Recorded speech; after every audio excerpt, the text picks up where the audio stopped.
আসসালামু আলাইকুম প্রিয় দর্শক, স্বাগত জানাচ্ছি মুন নিউজ হাবের আজকের আয়োজনে। শুরুতেই সংবাদ শিরোনাম।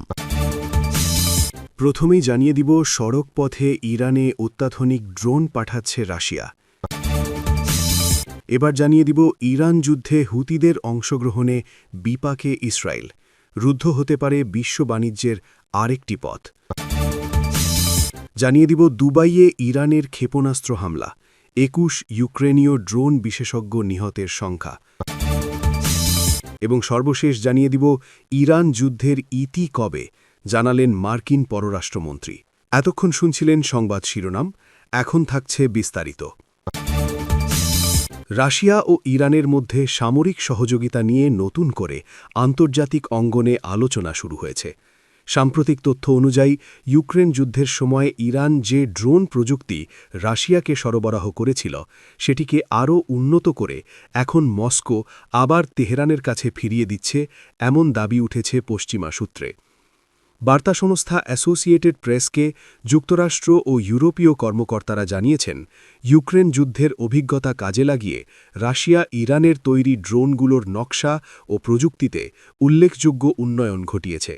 বিশেষ করে শাহেদ সিরিজের ড্রোনগুলোর ক্ষেত্রে উন্নত ন্যাভিগেশন সিস্টেম, লক্ষ্য নির্ধারণের সক্ষমতা এবং আঘাতের নির্ভুলতা বাড়ানোর দিকে গুরুত্ব দেওয়া হয়েছে। উল্লেখ্য, ইরান নিজস্বভাবে শাহেদ ড্রোন উৎপাদনে সক্ষম এবং এগুলোর একটি বড় মজুতও তাদের কাছে রয়েছে। তবে ইউক্রেন যুদ্ধে ব্যবহারিক অভিজ্ঞতা অর্জনের মাধ্যমে রাশিয়া এসব ড্রোনের কার্যকারিতা বাড়াতে প্রযুক্তিগত পরিবর্তন আনে বলে ধারণা করা হচ্ছে। এখন সেই উন্নত সংস্করণ আবার ইরানে সরবরাহ করা হচ্ছে বলে দাবি উঠেছে। এই ঘটনার প্রেক্ষাপট আরও গুরুত্বপূর্ণ হয়ে ওঠে সাম্প্রতিক মধ্যপ্রাচ্যের উত্তেজনাকে ঘিরে। যুক্তরাষ্ট্র ও ইসরায়েলের সঙ্গে সংঘাতের পর গত ১ মাসেরও বেশি সময় ধরে ইরান বিভিন্ন লক্ষ্যবস্তুতে ড্রোন হামলা চালিয়ে যাচ্ছে।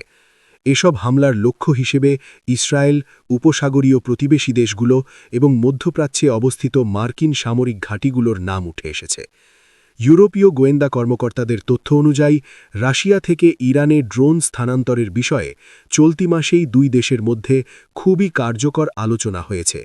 তবে এটি এককালীন সরবরাহ নাকি দীর্ঘমেয়াদী সহযোগিতার অংশ, তা এখনও নিশ্চিত নয়। এদিকে পরিবহন পদ্ধতি নিয়েও নানা জল্পনা রয়েছে। ইউরোপীয় গোয়েন্দাদের ধারণা, এসব ড্রোন সরাসরি সামরিক চালানে না পাঠিয়ে মানবিক সহায়তার আড়ালে স্থানান্তর করা হতে পারে। বিশেষ করে আজারবাইজান হয়ে সড়ক পথে ইরানে পাঠানোর সম্ভাবনার কথা বলা হচ্ছে। সম্প্রতি রাশিয়া থেকে উত্তর ইরানের আস্তারা সীমান্তে খাদ্য ও ওষুধসহ বড় আকারের মানবিক সহায়তা পাঠানোর খবর পাওয়া গেছে, যা এই সন্দেহকে আরও জোরদার করেছে। অন্যদিকে হোয়াইট হাউসের পক্ষ থেকে বিষয়টি ভিন্নভাবে দেখা হচ্ছে। মুখপাত্র অলিভিয়া ওয়েলস দাবি করেছেন, অন্য দেশের সহায়তা সত্ত্বেও মার্কিন সামরিক অভিযানের ওপর কোনো বড় প্রভাব পড়ছে না। তার মতে, সাম্প্রতিক হামলায় ইরানের সামরিক সক্ষমতা উল্লেখযোগ্যভাবে ক্ষতিগ্রস্ত হয়েছে এবং তাদের ড্রোন ও ক্ষেপণাস্ত্র হামলা প্রায় ৯০% কমে গেছে। তবে মস্কো এই অভিযোগ পুরোপুরি অস্বীকার করেছে। রাশিয়ার পক্ষ থেকে এসব তথ্যকে ভুয়া খবর হিসেবে উল্লেখ করা হয়েছে এবং বলা হয়েছে যে ইরানে উন্নত ড্রোন পাঠানোর কোনো বিষয়ই সত্য নয়। সব মিলিয়ে রাশিয়া ইরান সামরিক সহযোগিতা নিয়ে যে তথ্যগুলো সামনে আসছে, তা আন্তর্জাতিক রাজনীতি ও নিরাপত্তা পরিস্থিতির জন্য গুরুত্বপূর্ণ। যদিও সংশ্লিষ্ট পক্ষগুলির বক্তব্যে ভিন্নতা রয়েছে, তবুও এই ইস্যু ভবিষ্যতে মধ্যপ্রাচ্য ও বৈশ্বিক নিরাপত্তা প্রেক্ষাপটে বড় প্রভাব ফেলতে পারে বলে ধারণা করা হচ্ছে।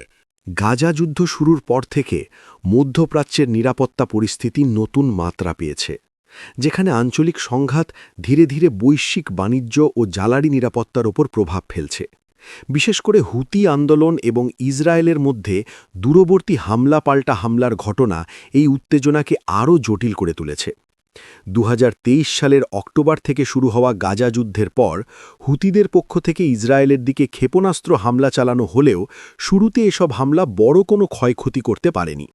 এর প্রধান কারণ ছিল ইসরায়েলের শক্তিশালী আকাশ প্রতিরক্ষা ব্যবস্থা, যা অধিকাংশ ক্ষেপণাস্ত্র মাঝপথেই প্রতিহত করতে সক্ষম হয়।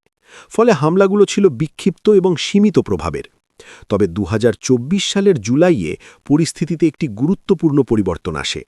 সে সময় একটি হুতি ড্রোন ইসরায়েলের প্রতিরক্ষা ব্যবস্থাকে ফাঁকি দিয়ে তেল আবিবের একটি আবাসিক ভবনে আঘাত হানে, যেখানে একজন বেসামরিক নাগরিক নিহত হন। এই ঘটনা প্রমাণ করে যে হুতিদের প্রযুক্তিগত সক্ষমতা ও কৌশলগত পদ্ধতিতে উন্নতি ঘটছে এবং তারা ধীরে ধীরে আরও কার্যকর আঘাত হানতে সক্ষম হচ্ছে।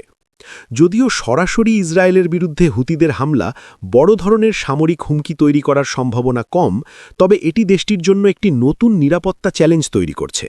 কারণ একাধিক ফ্রন্টে একযোগে চাপ তৈরি হলে তা প্রতিরক্ষা ব্যবস্থার উপর অতিরিক্ত চাপ সৃষ্টি করতে পারে। তবে সবচেয়ে বড় উদ্বেগের বিষয় হল লোহিত সাগর অঞ্চলে হুতিদের কার্যক্রম।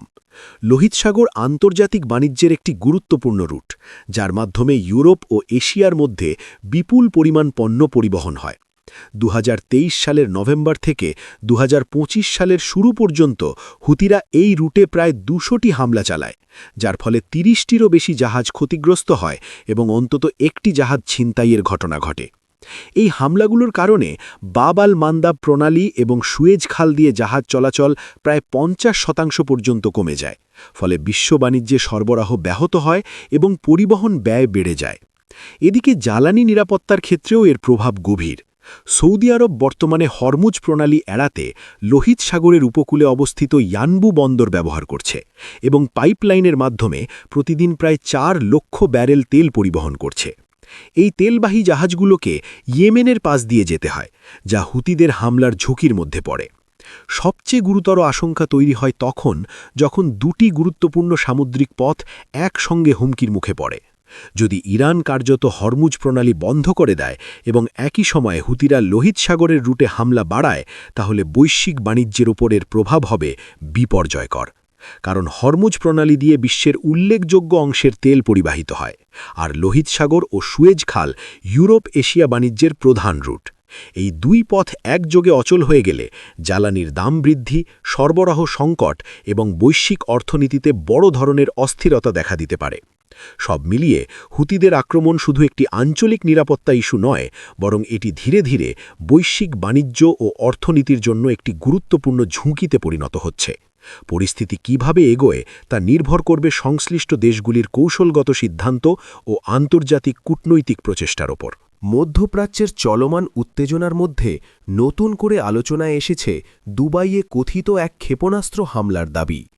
ইরানের ইসলামী বিপ্লবী গার্ড বাহিনী বা আইআরজিসি জানিয়েছে, সংযুক্ত আরব আমিরাতের দুবাইয়ে একটি বড় গুদামঘর লক্ষ্য করে তারা হামলা চালিয়েছে, যেখানে ইউক্রেনীয় অ্যান্টি ড্রোন প্রযুক্তি সংরক্ষিত ছিল বলে দাবি করা হয়েছে।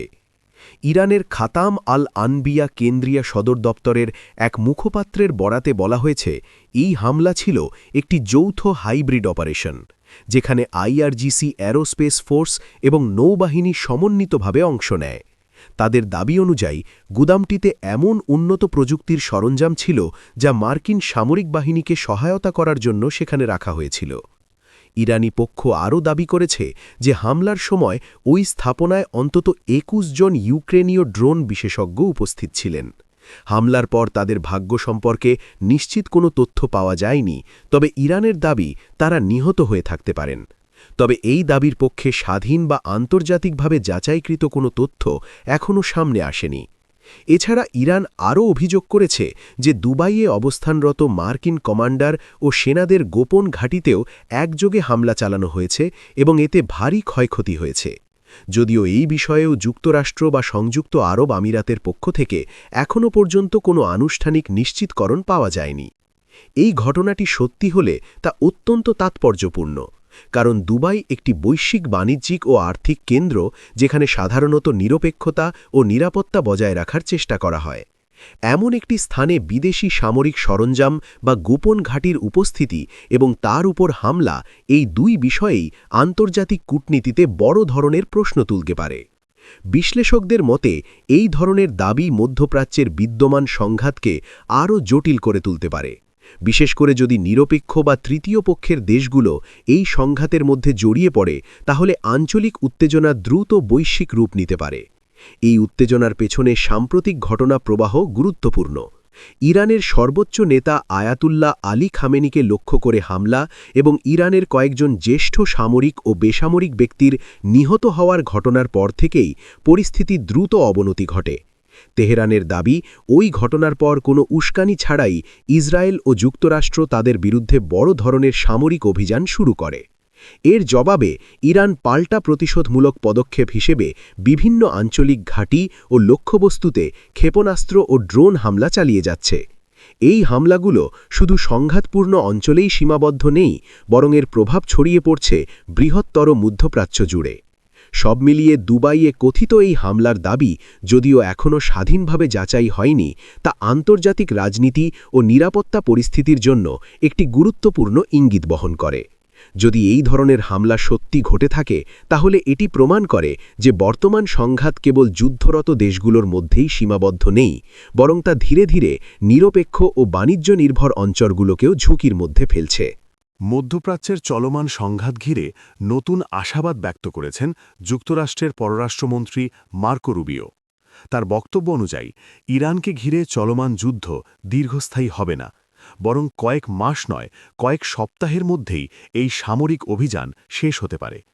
এই মন্তব্য আন্তর্জাতিক কূটনীতি ও নিরাপত্তা বিশ্লেষকদের মধ্যে নতুন করে আলোচনা তৈরি করেছে। ফ্রান্সে অনুষ্ঠিত G7 দেশগুলোর পররাষ্ট্রমন্ত্রীদের বৈঠক শেষে রুবিও সাংবাদিকদের বলেন, যুক্তরাষ্ট্র ও তার মিত্ররা পরিকল্পনা অনুযায়ী এগোচ্ছে এবং অনেক ক্ষেত্রে নির্ধারিত সময়সূচির চেয়েও এগিয়ে রয়েছে। তার ভাষায়, আমরা আমাদের লক্ষ্য পূরণের খুব কাছাকাছি আছি এবং যথাসময়ে কয়েক সপ্তাহের মধ্যেই এই অভিযান শেষ হবে। এই বক্তব্য থেকে বোঝা যায় ওয়াশিংটন বর্তমান সামরিক কৌশলকে কার্যকর বলে মনে করছে। রুবিও বিশেষভাবে জোর দেন যে এই অভিযানে যুক্তরাষ্ট্রকে স্থলবাহিনী মোতায়েন করতে হয়নি এবং ভবিষ্যতেও তার প্রয়োজন হবে না। আধুনিক প্রযুক্তিনির্ভর যুদ্ধ, যেমন নির্ভুল ক্ষেপণাস্ত্র হামলা, ড্রোন এবং গোয়েন্দা তথ্য নির্ভর অপারেশন ব্যবহার করেই তারা তাদের কৌশলগত লক্ষ্য অর্জন করতে পারবে বলে তার বিশ্বাস। এটি যুক্তরাষ্ট্রের সাম্প্রতিক সামরিক নীতির একটি গুরুত্বপূর্ণ দিক, যেখানে সরাসরি যুদ্ধক্ষেত্রে সেনা পাঠানোর ঝুঁকি কমানো হচ্ছে।